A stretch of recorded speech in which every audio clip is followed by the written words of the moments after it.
கிறிஸ்துவுக்குள் அன்பான நேயர்களே, இயேசு கிறிஸ்துவின் இனிய நாமத்தில் எங்கள் அன்பின் வாழ்த்துக்கள்.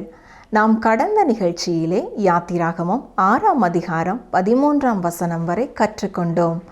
அதிலே மோசேயின் ஜெபத்திற்கு யெகோவா தரும் பதில், இஸ்ரவேல் மக்களின் வம்ச வரலாற்று அட்டவணை, மீண்டும் மோசேயை ஊழியத்திற்கு அனுப்புதல் என்பதை குறித்து சிந்தித்தோம். இன்று யாத்திராகமம் 6ஆம் அதிகாரம் 14ஆம் வசனம் முதல் 7ஆம் அதிகாரம் 13ஆம் வசனம் வரை கற்றுக்கொள்ள இருக்கிறோம். இந்த பகுதியிலே நாம் கற்றுக்கொள்ளும் சத்தியங்கள் என்ன? வம்ச வரலாற்றுகள் ஏன் வேத புத்தகத்தில் பதிவு செய்யப்பட்டுள்ளன? ஆசரிப்பு கூடாரத்தை வனாந்திரத்திலே யார் எடுத்து சென்றார்கள்? மோசேயின் பெற்றோர் யார்? அவர்கள் எந்த கோத்திரத்தை சேர்ந்தவர்கள்? சீபேக் என்ற தேவதை எப்படி இருப்பாள்? மோசேக்கு எதிர்த்து நின்றது யார்? தொடர்ந்த நிகழ்ச்சியினை கேட்டு அறிந்து கொள்ளுங்கள். இந்நாட்களிலே நாம் யாத்ராம புத்தகத்தை கற்று வருகிறோம். இன்று யாத்ராமம் 6ஆம் அதிகாரம் 14ஆம் வசனம் முதல் சிந்திக்கப் போகிறோம். கடந்த நிகழ்ச்சியிலே தேவன் இஸ்ரவேலுக்கு செய்வேன் என்று சொன்ன 7 காரியங்களை நாம் சிந்தித்தோம். நம்முடைய வாழ்க்கையிலே அவர் ரட்சிப்பை கொடுக்கும் காரியத்திலேயும் இது இணையாய் இருக்கிறது என்பதையும் சிந்தித்து முடித்தோம். இஸ்ரவேல் ஜனங்கள் அந்நாட்களிலே இருந்த இக்கட்டான சூழ்நிலையின் மத்தியிலேயும் வினோதமான ஒரு காரியம் நடைபெறுவதை பார்க்கிறோம். இஸ்ரவேல் ஜனங்களின் குடும்பங்களை குறித்த வரிசையை பதிவு செய்வதை குறித்து அவர் கருத்துள்ளவராய் இருக்கிறார். பழைய ஏற்பாட்டை பொறுத்தமட்டிலேயும் இது மிக முக்கியமான ஒரு காரியம். இந்த பெயர் பட்டியலை நாம் வாசிக்கும் பொழுது நமக்கு தூக்கம் கூட வரலாம். ஒருவேளை அர்த்தமற்றதாக இது காணப்படலாம். ஆனால் எனக்கு பிரியமானவர்களே, இது மிக முக்கியமானதும் தேவனுக்கு அற்புதமானதாகவும் இருக்கிறது.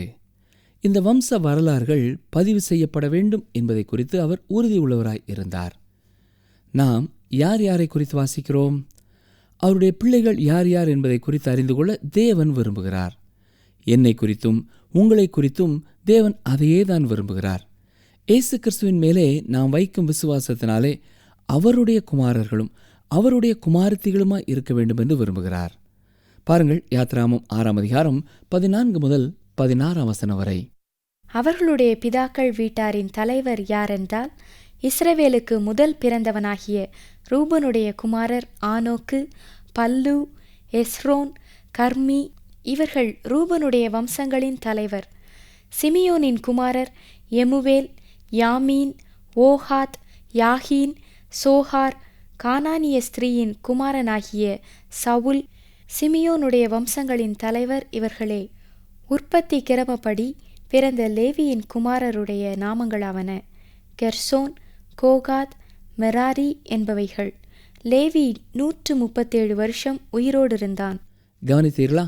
கெர்சோன், கோகாத், மெராரி இவர்கள்தான் லேவியின் புத்திரர். இவர்கள்தான் ஆசரிப்பு கூடாரத்தை வனாந்திரத்தில் எடுத்துச் சென்றவர்கள். வசனம் 17 பாருங்கள். அவரவர் வம்சங்களின்படி பிறந்த கெர்சோனின் குமாரர் லிப்னி, சிமேயி என்பவர்கள். மோசே தன்னுடைய பெற்றோரினுடைய பெயரை எழுதவில்லை. அவர்கள் சாதாரணமான ஜனங்கள். அவர்கள் அடிமைத்தனத்திலே இருந்தார்கள். ஆனால் அவர்களும் லேவி கோத்திரத்தின் மக்களே. இதைத்தான் மோசே நமக்கு கூறியிருக்கிறார். தொடர்ந்து 18 முதல் 20 வசனங்களை கேளுங்கள். கோகாத்தின் குமாரர் அம்ராம், இத்சேயார், எப்ரோன், ஊசியேல் என்பவர்கள். கோகாத் 133 வருஷம் உயிரோடு இருந்தான்.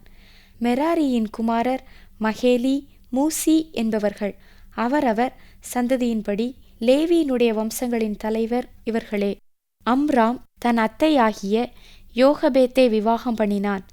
அவள் அவனுக்கு ஆரோனையும் மோசேயையும் பெற்றாள். அம்ராம் 137 வருஷம் உயிரோடு இருந்தான். இந்த பகுதியிலேதான் மோசே, ஆரோன் இவருடைய பெற்றோருடைய பெயரை பார்க்கிறோம். தகப்பனார் பெயர் அம்ராம், தாயின் பெயர் யோகபேத். இந்த வசனங்களை வாசிக்கும் பொழுது உங்களுக்கு ஒருவேளை ஒரு கேள்வி எழும்பலாம். எபிரேய ஆண் பிள்ளைகளை எல்லாம் கொலை செய்ய வேண்டும் என்று பார்வோன் கட்டளையிட்ட பொழுது மோசேயின் வாழ்க்கை ஆபத்திலே இருந்தது போல ஆரோனின் வாழ்க்கை ஆபத்திலே இல்லையா என்று கேட்கலாம். இதற்கான ஒரே விடை, ஆரோன் மோசேயை விட வயதிலே பெரியவன். ஆரோன் குழந்தையாய் இருந்த காலங்களிலே இந்த கட்டளை பிறக்கவில்லை. சரி, தொடர்ந்து இவ்வாறு யாக்கோபின் சந்ததியை குறித்து நாம் வாசிக்கிறோம். 26, 27 வசனங்களையும் பாருங்கள். இஸ்ரவேல் புத்திரரை அணி அணியாய் எகிப்து தேசத்திலிருந்து நடத்தி கொண்டு போவதற்கு கர்த்தரால் கட்டளை பெற்ற ஆரோனும் மோசேயும் இவர்களே. இஸ்ரவேல் புத்திரரை எகிப்திலிருந்து நடத்தி கொண்டு போவதற்கு எகிப்தின் ராஜாவாகிய பார்வோனோடே பேசின மோசேயும் ஆரோனும் இவர்களே. அருமையானவர்களே, நாம் கற்றுக்கொண்டு வந்த பகுதியிலே 12ஆம் வசனத்தை நாம் வாசிக்கும் பொழுது மோசே மிக சோர்வோடு கர்த்தரிடத்திலே பேசிக் கொண்டிருப்பதை பார்த்தோம். எபிரேயர்களும் அவனை ஏற்றுக்கொள்ளவில்லை, பார்வோனும் அவனை ஏற்றுக்கொள்ளவில்லை.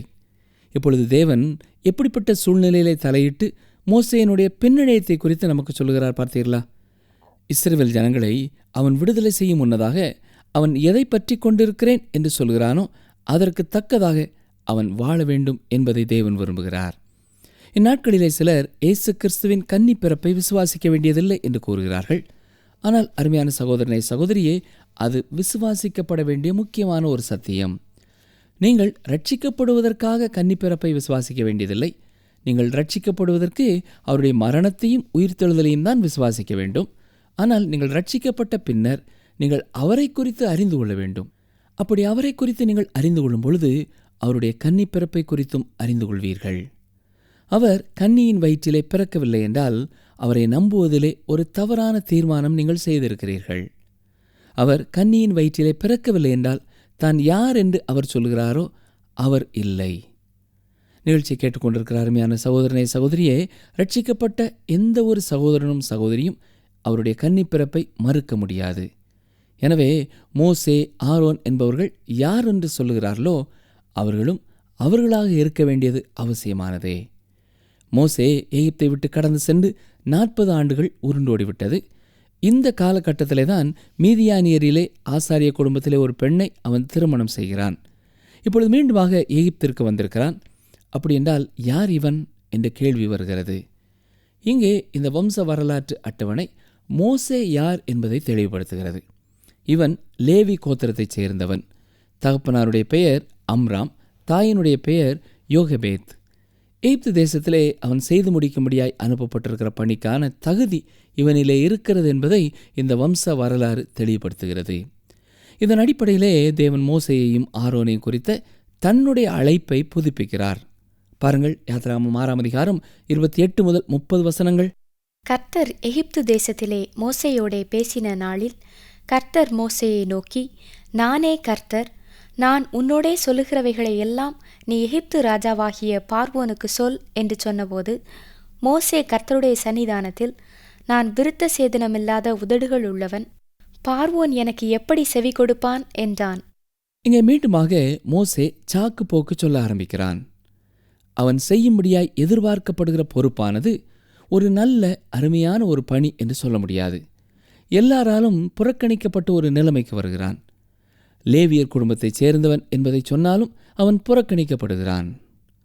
லேவி யாக்கோபுவின் மகன், யாக்கோபு ஈசாக்கின் மகன், ஈசாக்கு ஆபிரகாமின் மகன். இஸ்ரவேல் மக்களை குறித்த வாக்குத்தத்தத்தை தேவன் ஆபிரகாமிடத்திலே தான் கூறியிருந்தார். நான் சரியான வம்சவழியிலே தான் வந்தவனாயிருக்கிறேன், ஆனாலும் எனக்கு போக விருப்பமில்லை என்பது போல கூறுகிறான். காரணம் என்ன? அந்த அளவு மோசேக்கு விசுவாசம் இல்லை. 7ஆம் அதிகாரத்திலே நாம் தொடர்ந்து பார்க்கும் பொழுது தேவன் மீண்டுமாக அவனுக்கு பணியை கொடுத்து உறுதிப்படுத்துகிறார். எகிப்து தேசத்தின் மந்திரவாதிகளை சந்திக்கிறார்கள். முதல் வாதை அனுப்பப்படுகிறது. தேவனாய கர்த்தருக்கும் எகிப்தின் தேவர்களுக்கும் இடையிலே யுத்தமானது இன்னமும் ஆரம்பமாகவில்லை. இந்த காரியத்திற்காக கர்த்தர் இஸ்ரவேல் ஜனங்களையும் மோசேயையும் ஆரோனையும், ஏன் பார்வோனையும் கூட ஆயத்தப்படுத்தி கொண்டிருக்கிறார். மோசே பார்வோனுக்கு முன்னாலே நிற்கப் போகிறான். ஆரோன் பேசப் போகிறான். மோசே என்ன கொன்னை வாயை உடையவனா, அல்லது பேச முடியாமல் வாய் கட்டப்பட்டிருக்கிறானா? அருமையானவர்களே, ஒருவேளை நாம் யூகிக்கக்கூடிய ஒரு காரியம் என்னவென்றால், மோசேயினுடைய பிரச்சனை மனோ தத்துவ ரீதியானது. கடந்த 40 ஆண்டு காலத்தை வனாந்திரத்திலே கழித்தபடியினாலே தான் தகுதியற்றவனாகவும் பயந்த சுபாவம் உள்ளவனாகவும் மாறிப்போனான். இருந்தாலும் மோசே அல்ல, தேவனே இஸ்ரவேல் ஜனங்களை விடுதலை செய்ய போகிறார் என்பதை மோசே அறிந்து கொள்ள வேண்டும் என்று தேவன் விரும்பினார். அருமையானவர்களே, இன்றைக்கும் அநேக திருச்சபைகளிலே அநேகருடைய தனிப்பட்ட வாழ்க்கையிலே அவர் செயல்படுவது கடினமானதாக இருக்கிறது. எப்பொழுது ஒரு மனிதனை அவர் சந்தித்து மாற்றி அமைத்தாலும் அதை குறித்த பெருமையை ஒரு தனி மனிதனோ ஒரு ஸ்தாபனமோ எடுத்துக்கொள்கிறது. தேவன் மனிதர்களை மாற்றும் பொழுது அதற்கான மகிமையை நாம் எடுத்துக்கொள்ள முயற்சிக்கிறோம். எனவே தேவனுடைய கரத்தை நாம் காண முடியாதவர்களாய் இருக்கிறோம். மனிதனுடைய தலையீடுகளை தேவன் அப்புறப்படுத்த வேண்டியது இருக்கிறது. ஏனென்றால் மாம்சத்தை அவர் பயன்படுத்தவே முடியாது. அப்போஸ்தலனாகிய பரிசுத்த பவுல் மூலமாக நம்மோடு கூட பேசும் ஆண்டவர் என்ன சொல்கிறார்? ரோமர் 7:18 பாருங்கள். அது எப்படி எனில், என்னிடத்தில், அதாவது என் மாம்சத்தில் நன்மை வாசமாயிருக்கிறதில்லை என்று நான் அறிந்திருக்கிறேன். நன்மை செய்ய வேண்டும் என்கிற விருப்பம் என்னிடத்தில் இருக்கிறது, நன்மை செய்வதோ என்னிடத்தில் இல்லை. ஆம் பிரியமானவர்களே, மனிதனிடத்திலே நன்மை எதுவும் இல்லை என்பதை நம்புவதற்கு அநேகர் கஷ்டப்படுகிறார்கள். ஆனால் தேவனுக்கு மாம்சம் வேண்டாம். அதை தேவன் பயன்படுத்த முடியாது. அதை அவர் பயன்படுத்த மாட்டார். எனவே இப்பொழுது மோசேக்காக தேவன் ஆரோனை பேசும்படியாய் செய்கிறார். பாருங்கள், யாத்ராகமம் 7:1 கர்த்தர் மோசேயை நோக்கி, பார், உன்னை நான் பார்வோனுக்கு தேவனாக்கினேன். உன் சகோதரனாகிய ஆரோன் உன் தீர்க்கதரிசியாயிருப்பான்.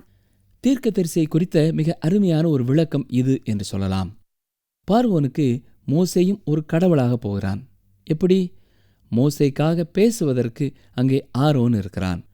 ஆரோன் ஒரு தீர்க்கதரிசியைப் போல மோசேக்காக பேசுகிறான். தேவனுக்காக பேசுகிற ஒருவரைத்தான் தீர்க்கதரிசி என்று சொல்கிறோம். அதாவது தேவனுடைய செய்தியை மக்களுக்கு சொல்லுபவர். ஒரு தீர்க்கதரிசி ஒரு ஆசாரியனுக்கு எதிர்மறையானவன். ஆசாரியன் தேவனுடைய சமூகத்திலே மக்களின் பிரதிநிதியாய் நிற்கிறான். தீர்க்கதரிசி தேவனின் பிரதிநிதியாய் மக்கள் முன்னாலே நிற்கிறான். தீர்க்கதரிசி மக்களின் பிரதிநிதியாக நிற்பதில்லை. அதே போல ஒரு ஆசாரியனும் தேவனுக்காக பேசுகிறதில்லை. மக்களுக்கு முன்னதாக மோசேயின் பிரதிநிதியாய் ஆரோன் நிற்கிறான். ஆனால் மோசே ஜனங்களுக்காகவும் பார்வோனுக்காகவும் தேவனுடைய சமூகத்திலே பேசுகிறவராய் இருக்கிறார். வசனங்கள் 2-3 பாருங்கள். நான் உனக்கு கட்டளையிடும் யாவையும் நீ சொல்ல வேண்டும். பார்வோன் இஸ்ரவேல் புத்திரரை தன் தேசத்திலிருந்து அனுப்பிவிடும்படி உன் சகோதரனாகிய ஆரோன் அவனிடத்தில் பேச வேண்டும். நான் பார்வோனின் இருதயத்தை கடினப்படுத்தி எகிப்து தேசத்தில் என் அடையாளங்களையும் அற்புதங்களையும் மிகுதியாய் நடப்பிப்பேன். பார்வோனின் இருதயத்தை கடினப்படுத்துவேன் என்று சொல்கிறாரே, உண்மையாகவே தேவனா பார்வோனின் இருதயத்தை கடினப்படுத்தினார்? ஆமாம். ஆனால் எப்படி அது நடைபெற்றது? பார்வோன் ஒரு இளைய மனதுடையவனாய், தேவனிடத்திலே திரும்ப வாஞ்சை உள்ளவனாய், இஸ்ரவேல் மக்களை மோசே விடுதலை பண்ணி கொண்டு செல்ல அனுமதிக்கிறவனாய், அவர்களுக்காக எதையாவது செய்ய வேண்டும் என்று விரும்புகிறவனாய் இருந்திருப்பான் என்றால் தேவன் அவனுடைய இருதயத்தை கடினப்படுத்துவது தவறான ஒரு காரியமாயிருக்கும். அருமையானவர்களே, இவ்வாறு நீங்கள் சிந்திப்பீர்கள் என்றால் நீங்கள் சரியாக இந்த வசனத்தை பார்க்கவில்லை. இந்த கடினப்படுத்தி என்று சொல்லப்படுவது ஒரு உவமையான சொல் என்று கூறலாம். இதன் பொருள் ஒரு கயிறை தெரிப்பது போல தெரிப்பது என்று கூறப்படுகிறது.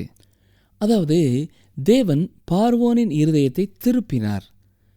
அதிலே இருப்பதை பிழிந்து எடுப்பதற்காக அல்ல, அவர் செய்ய விரும்பியதை செய்யும்படியாக தேவன் அவனை கட்டாயப்படுத்தினார். இந்த காலத்து ஒரு அரசியல்வாதியைப் போல இந்த பார்வோன் இருக்கிறான். அதாவது உண்மையாக எதை சொல்ல வேண்டுமோ அதை சொல்லுகிறதில்லை. அவர்கள் வேறு விதமாய் எந்த ஒரு காரியத்தை குறித்து உணர்ந்தாலும் தாங்கள் இருக்கும் ஸ்தானத்திற்காக வாயினாலே வித்தியாசமாக பேசுவார்கள். இஸ்ரவேல் ஜனங்கள் போக அனுமதிக்கப்பட பார்வோன் விரும்பவில்லை. இருந்தாலும் அவன் ஒரு இளைய மனதுடைய அரசனைப் போல நடிக்கிறான். அவன் பெரிய பரோபகாரி என்று மற்றவர்கள் நினைக்க வேண்டுமென்று விரும்பினான். ஆனால் இஸ்ரவேல் ஜனங்களுடைய காரியத்திலே கடினமானவனாயிருந்தான். தேவனே அவனை நீதிமன்றத்திற்கு கொண்டு வந்து உண்மையாகவே அவன் எப்படி உணர்கிறான் என்பதை ஒத்துக்கொள்ள வைக்கிறார். இன்றைக்கும் தாங்கள் செய்ய ஒத்துக்கொண்ட காரியங்களை செய்ய வைப்பதற்காக நீதிமன்றங்களுக்கு அழைத்து செல்லப்பட வேண்டியவர்களாய் இருக்கிறார்கள். பார்வோனை கர்த்தர் நீதிமன்றத்திலே கொண்டு வந்து உண்மையாகவே அவன் உள்ளத்திலே எப்படி உணர்கிறான் என்பதை வெளிப்படுத்த வைக்கப் போகிறார். நீ ஒரு காரியத்தை சொல்லிக்கொண்டும் இன்னொரு காரியத்தை செய்ய முடியாது என்கிறார். இந்த குறிப்பிட்ட காரியத்திலே அவனுடைய கரத்தை கட்டாயப்படுத்தி செயல்படும்படியாய் வைக்கிறார். அவருடைய பிரசன்னத்திலே கடந்து வரப்போகிற ஒவ்வொருவருடைய வாழ்க்கையிலேயும் தேவன் இதைத்தான் செய்கிறார். உண்மையாகவே நீங்கள் எப்படிப்பட்டவர்களாக இருக்கிறீர்கள் என்பதை நீங்களே காண்பீர்கள். சிலருடைய வாழ்க்கையை பொறுத்த மட்டிலேயும் இது அவர்களுக்கு பயங்கரமானதாக இருக்கும், இல்லையா? சரி, வசனங்கள் 4-5 பாருங்கள். பார்வோன் உங்களுக்கு செவி கொடுக்க மாட்டான். ஆகையால் எகிப்துக்கு விரோதமாக நான் என் கையை நீட்டி மகா தண்டனையினால் என் சேனைகளும் என் ஜனங்களுமாகிய இஸ்ரவேல் புத்திரரை எகிப்து தேசத்திலிருந்து புறப்பட பண்ணுவேன். நான் எகிப்தின் மேல் என் கையை நீட்டி இஸ்ரவேல் புத்திரரை அவர்கள் நடுவிலிருந்து புறப்பட பண்ணும்போது நானே கர்த்தர் என்று எகிப்தியர் அறிவார்கள் என்றார். வேறு வார்த்தைகளிலே சொல்ல வேண்டுமென்றால், பார்வோன் யார் என்பது வெளிப்படுத்தப்படும். அதேபோல தேவனாகிய கர்த்தரும் யார் என்பதை அவர் வெளிப்படுத்துவார். எகிப்தியர்கள் இதை அறிந்து கொள்வார்கள். இஸ்ரவேலர்கள் தங்கள் தேவனை குறித்து உறுதியாக அறிந்து கொள்வார்கள். மோசேயும் ஆரோனும் நீதிமான்களாக காணப்பட போகிறார்கள். வசனங்கள் 6-7 பாருங்கள். மோசேயும் ஆரோனும் கர்த்தர் தங்களுக்கு கட்டளையிட்டபடியே செய்தார்கள். அவர்கள் பார்வோனோடே பேசும்போது மோசேக்கு 80 வயதும் ஆரோனுக்கு 83 வயதுமாயிருந்தது. ஆம் பிரியமானவர்களே, நாம் ஏற்கனவே பார்த்தது போல ஆரோன் மோசேயை விட மூத்தவன். சரி, 8-9 வசனங்களையும் பாருங்கள். கர்த்தர் மோசேயையும் ஆரோனையும் நோக்கி, உங்கள் பட்சத்திற்கு ஒரு அற்புதம் காட்டுங்கள் என்று பார்வோன் உங்களோடே சொன்னால், அப்பொழுது நீ ஆரோனை நோக்கி, உன் கோலை எடுத்து அதை பார்வோனுக்கு முன்பாக போடு என்பாயாக, அது சர்ப்பமாகும் என்றார். அருமையானவர்களே, மோசேயையும் ஆரோனை பார்த்து, கர்த்தர் உங்களை அனுப்பியிருக்கிறார் என்பதற்கு என்ன அடையாளம், உங்களுக்கு என்ன அதிகாரம் இருக்கிறது என்று பார்வோன் கேட்பான் என்றால், ஆரோன் கரத்தில் இருக்கும் அந்த கோலே அவர்களுடைய அதிகாரத்தின் சின்னமாய் இருக்கப் போகிறது. வசனம் 10 பாருங்கள். மோசேயும் ஆரோனும் பார்வோனிடத்தில் போய் கர்த்தர் தங்களுக்கு கட்டளையிட்டபடி செய்தார்கள். ஆரோன் பார்வோனுக்கு முன்பாகவும் அவன் ஊழியக்காரருக்கு முன்பாகவும் தன் கோலை போட்டான், அது சர்ப்பமாயிற்று. இந்த வேத பகுதியிலே சர்ப்பம் என்று சொல்லப்படுகிற வார்த்தையை குறித்து சிலருக்கு ஐயப்பாடு இருக்கிறது. ஏனென்றால் எகிப்து தேசத்திலே சர்ப்பத்தை குறித்து மிக குறைவான சரித்திர சான்றுகளே இருக்கிறது. மூல மொழியிலே இந்த இடத்திலே பயன்படுத்தப்பட்டிருக்கும் வார்த்தைக்கு முதலை என்றுதான் பொருள்படுகிறதா இருக்கிறது. மோசேயின் அந்நாட்களிலே நைல் நதியிலே எண்ணற்ற முதலைகள் வாழ்ந்து வந்தன. இந்த வாதைகளை குறித்து நாம் பார்க்கும் பொழுது அநேக மிருகங்களை குறித்து நாம் பார்க்கிறோம். அதாவது மிருகங்கள், பறவைகள் அல்லது பூச்சிகளை குறித்து வாசிக்கிறோம். இதை குறித்து அப்போஸ்தலனாகிய பரிசுத்த பவுலும் ரோமர் 1 22-23 வசனங்களிலே எழுதும் பொழுது, அவர்கள் தங்களை ஞானிகள் என்று சொல்லியும் பைத்தியக்காரராகி அழிவில்லாத தேவனுடைய மகிமையை அழிவுள்ள மனுஷர்கள், பறவைகள், மிருகங்கள், ஊரும் பிராணிகள் ஆகிய இவைகளுடைய ரூபங்களுக்கு ஒப்பாக மாற்றினார்கள் என்று எழுதியிருக்கிறார். எகிப்தியர்கள் எல்லாவற்றிற்கும் ஒரு அடையாளத்தை வைத்திருப்பார்கள். வார்த்தைகளாய் விவரிக்க வேண்டிய காரியங்களை ஒரு படத்தை வரைந்து அப்படி விளக்குவார்கள். வாழ்க்கையின் ஒவ்வொரு அம்சங்களுக்கும் தொடர்பு படுத்திய தெய்வங்களை உருவாக்கி கொண்டிருந்தார்கள்.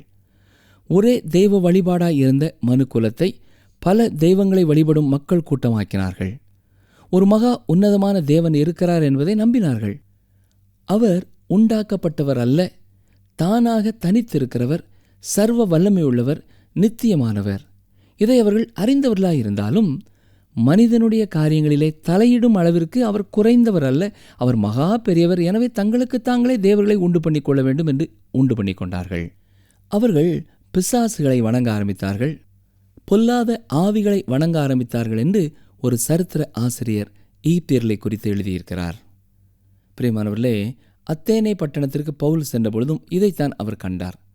அப்போஸ்தலர் நடபடிகளின் புத்தகம் 17 23 வசனத்தை பாருங்கள். எப்படி என்றால், நான் சுற்றித் தெரிந்து உங்கள் ஆராதனைக்குரியவைகளை கவனித்து பார்த்தபொழுது அறியப்படாத தேவனுக்கு என்று எழுதியிருக்கிற ஒரு பலிபீடத்தை கண்டேன். நீங்கள் அறியாமல் ஆராதிக்கிற அவரையே நான் உங்களுக்கு அறிவிக்கிறேன். இப்படி மனிதர்களே உருவாக்கிய தெய்வங்களை மனிதன் வழிபட்டு கொண்டிருக்கும் காலங்களிலே ஜீவனுள்ள உண்மையான தேவனை அறிந்து கொள்ள முடியாது. எனவேதான் தேவனாகிய கர்த்தர் எகிப்தின் தேவர்களுக்கு எதிரான தாக்குதலை நடத்தினார். அவர் யார் என்பதை அப்பொழுது அவர்கள் அறிந்து கொள்ள முடியும். இந்த இடத்திலே பயன்படுத்தப்பட்டிருக்கிற டனின் என்ற எபிரேய வார்த்தையானது இங்கே மட்டுமே சர்ப்பம் என்று மொழிபெயர்க்கப்பட்டிருக்கிறது. மற்ற இடங்களிலே இது அவ்வாறு மொழிபெயர்க்கப்படவில்லை. ஏசாயா தீர்க்கதரிசியின் தரிசன புத்தகத்திலும் எசேக்கியேல் தீர்க்க தரிசன புத்தகத்திலும் கொள்ளிவாய் சர்ப்பம் என்று சொல்லப்படுகிறது. இந்த வார்த்தையின் பொருளானது பிசாசிற்கு அடுத்ததாயிருக்கிறது. எனவேதான் மொழிபெயர்ப்பாளர்கள் சர்ப்பம் என்று மொழிபெயர்த்திருக்க வேண்டும் என்று சொல்லப்படுகிறது. மட்டுமல்ல, எகிப்தியர்கள் முதலைகளையும் வணங்கினார்கள். சிபாக் என்ற தேவதை கேடானவளாகவும் முதலை தலையை உடையவளாகவும் உருவாக்கப்பட்டிருந்தாள். வான மண்டலத்திலுள்ள நட்சத்திரங்களின் தேவர்களுக்கு எதிராக அப்பிப்பி இந்த முதலையின் வடிவிலேயே சித்தரிக்கப்பட்டு தொழுது கொள்ளப்பட்டு வந்தது. தெபீஸ் என்ற நகரிலே அமண்டா என்ற கோவிலிலே இந்த எகிப்தியர்கள் மந்திர தந்திர வித்தைகளை சடங்காச்சாரமாய் வைத்திருந்தார்கள். இந்த அப்பிப்பி என்ற தெய்வம் வடக்கு திசையிலே இருந்து கொண்டு வானத்தின் ஒரு பகுதியிலே இருந்து உதிக்கும் சூரிய கடவுளான ராவை உதிக்க முடியாத வண்ணம் தடுக்க முயற்சித்தது என்ற எண்ணம் எகிப்தியருக்குள்ளே இருந்து வந்தது. இது மின்னல்களையும் இடி முழக்கங்களையும் புயல்களையும் சூறாவளிகளையும் மேகங்களையும் மஞ்சுகளையும் காரிருளையும் அனுப்பி சூரிய ஒளியை தடுக்கிறது என்ற நம்பிக்கை அவர்களுக்கு இருந்தது. எனவே எகிப்தியர்களின் தொழுது கொள்ளுதல் இந்த அப்பப்பி என்கிற தெய்வத்தை முற்றிலும் அழிக்கும் எண்ணத்தோடு காணப்பட்டது. இந்த தெய்வத்திற்கு எதிராகத்தான் தேவன் தமது முதல் அம்பை தொடுத்தார். எனவே அநேக வேத பண்டிதர்கள் கூறுவது போல ஆரோனின் கோலானது முதலையானது. சரி, 7ஆம் அதிகாரம் 11ஆம் வசனத்தை பாருங்கள். அப்பொழுது பார்வோன் சாஸ்திரிகளையும் சூனியக்காரரையும் அழைப்பித்தான். எகிப்தின் மந்திரவாதிகளும் தங்கள் மந்திர வித்தையினால் அப்படி செய்தார்கள். அருமையானவர்களே, ஆரோன் செய்ததையே மற்ற மந்திரவாதிகள் செய்தார்கள். இதை குறித்து 2 தீமோத்தேயு 3ஆம் அதிகாரம் 8ஆம் வசனத்திலேயும் பவுல் இவ்வண்ணமாய் சொல்லியிருக்கிறார். யம்னேயும் யம்பிரேயும் மோசேக்கு எதிர்த்து நின்றது போல இவர்களும் சத்தியத்திற்கு எதிர்த்து நிற்கிறார்கள். இவர்கள் துட்புத்தியுள்ள மனுஷர்கள், விசுவாச விஷயத்தில் பரீட்சைக்கு நில்லாதவர்கள். இங்கே நாம் பார்க்கிறது போல இந்த மந்திரவாதிகள் ஜீவனுள்ள தேவனுக்கு எதிர்த்து நின்றார்கள். யாத்திராமம் 7ஆம் அதிகாரம் 12, 13ஆம் வசனங்களையும் கவனியுங்கள். அவர்கள் ஒவ்வொருவனாக தன் தன் கோலை போட்டபோது அவைகள் சர்ப்பங்களாயின. ஆரோனுடைய கோலோ அவர்களுடைய கோல்களை விழுங்கிற்று. கர்த்தர் சொல்லியிருந்தபடி பார்வோனின் இருதயம் கடினப்பட்டது, அவர்களுக்கு செவி கொடாமற் போனான். அருமையானவர்களே, எகிப்தியர்கள் முதலைகளை வணங்கினார்கள். இப்பொழுது ஆரோனின் கோலானது மற்ற முதலைகளை விழுங்கி போட்டுவிட்டது. இது உண்மையாகவே பார்வோனுடைய இருதயத்தை தொட்டு இருக்க வேண்டும். ஆனால் அது அவ்வாறு நடைபெறவில்லை. பார்வோன் தன் இருதயத்தை கடினப்படுத்தினான். தன்னுடைய மனதிலே நிர்ணயித்திருந்த காரியத்தை மாற்றிக்கொள்ள விருப்பமற்றவனாய் இருந்தான். நிகழ்ச்சியை கேட்டுக்கொண்டிருக்கிற எனக்கு அருமையான சகோதரனை சகோதரியே, தேவனாய கர்த்தர் தாம் யார் என்பதை வெளிப்படுத்தியிருக்கிறார். அவர் சர்வ வல்லமை உள்ளவர், இயற்கைக்கு மேலும் எல்லா அதிகாரங்களையும் உடையவர். அவரை நம்பினவர்களை அவர் கைவிடுகிறதில்லை. அவருக்கு எதிர்த்து நின்றவர்கள் நிலைத்து நின்றதில்லை. நம்முடைய வாழ்க்கையிலேயும் நம்மோடு அடிக்கடி பேசிக் கொண்டிருக்கும் அவருக்கு நாம் எதிர்த்து நிற்கிறோமா, அல்லது இருதயத்தை கடினப்படுத்துகிறோமா, அல்லது கீழ்ப்படுகிறோமா? ஜெபம் செய்வோம். எங்களை நேசிக்கிற எங்கள் நல்ல ஆண்டவரே, நீர் ஜீவனுள்ள தேவனாய கர்த்தர் என்பதை பல முறைகளிலே எங்களுடைய வாழ்க்கையிலே நீர் எங்களுக்கு நினைப்பூட்டி இருக்கிறீர். உமக்கு நன்றி செலுத்துகிறோம். ஆண்டவரே, உம்முடைய சத்தத்திற்கு நாங்கள் ஒவ்வொரு நாளும் செவி கொடுக்கிறவர்களாக இருக்கவும், உம்முடைய சித்தத்தை மட்டுமே செய்வதிலே விருப்பம் உள்ளவர்களாகவும் தைரியம் உள்ளவர்களாகவும் காணப்படவும் எங்களை காத்துக்கொள்ளும். நிகழ்ச்சியை கேட்டுக்கொண்டிருக்கிற யாராவது நீர் அவர்களோடு பேசியும் இன்னமும் தங்கள் இருதயத்தை கடினப்படுத்தி தாங்கள் நிர்ணயித்த பாதையிலேயே ஓடிக்கொண்டிருப்பார்கள் என்றால் அழிவு வரும் முன்னதாக அவர்களை நீர் தடுத்து ஆட்கொள்ள வேண்டும் என்று கெஞ்சுகிறோம். உண்மையாகவே தங்கள் தவறுகளை உணர்கிறவர்கள் கடின இருதயமுள்ளவர்களாய் மாறாதபடி அவருடைய இருதயங்களை நீரே மென்மையாக்க வேண்டும் என்று கெஞ்சுகிறோம். அவருடைய இருதயத்திலே நீர் வாரும், அவருடைய வாழ்க்கையை நீரே மாற்றும். இயேசு கிறிஸ்துவின் நாமத்தினாலே ஜெபிக்கிறோம் பிதாவே, ஆமேன். அன்பின் நேயர்களே, இந்த நாளின் செய்தி உங்கள் ஆவிக்குரிய வாழ்க்கைக்கு பிரயோஜனமுள்ளதாக இருந்திருக்கும் என்று விசுவாசிக்கிறோம். இந்த நாளிலும் நாம் கற்றுக்கொண்ட சத்தியங்கள் என்ன? இந்த நாட்களிலே சிலர் இயேசு கிறிஸ்துவின் கன்னி பிறப்பை விசுவாசிக்க வேண்டியதில்லை என்று கூறுகிறார்கள். ஆனால் இது விசுவாசிக்கப்பட வேண்டிய முக்கியமான சத்தியமாக இருக்கிறது. நாம் ரட்சிக்கப்படுவதற்கு இயேசு கிறிஸ்துவின் மரணத்தையும் உயிர்த்தெழுதலையும் விசுவாசிக்க வேண்டும். இன்றைக்கும் அநேக திருச்சபைகளிலும் அநேகருடைய தனிப்பட்ட வாழ்க்கையிலும் தேவன் செயல்படுவது என்பது கடினமானதாக இருக்கிறது. தேவனாகிய கர்த்தர் சர்வ வல்லமையுள்ளவர். இயற்கைக்கு மேலும் எல்லா அதிகாரங்களும் உடையவர். அவரை நம்பினவர்களை அவர் கைவிடுவதில்லை. அவருக்கு எதிர்த்து நின்றவர்கள் நிலைத்து நின்றதில்லை. நன்றி. மீண்டும் சந்திப்போம்.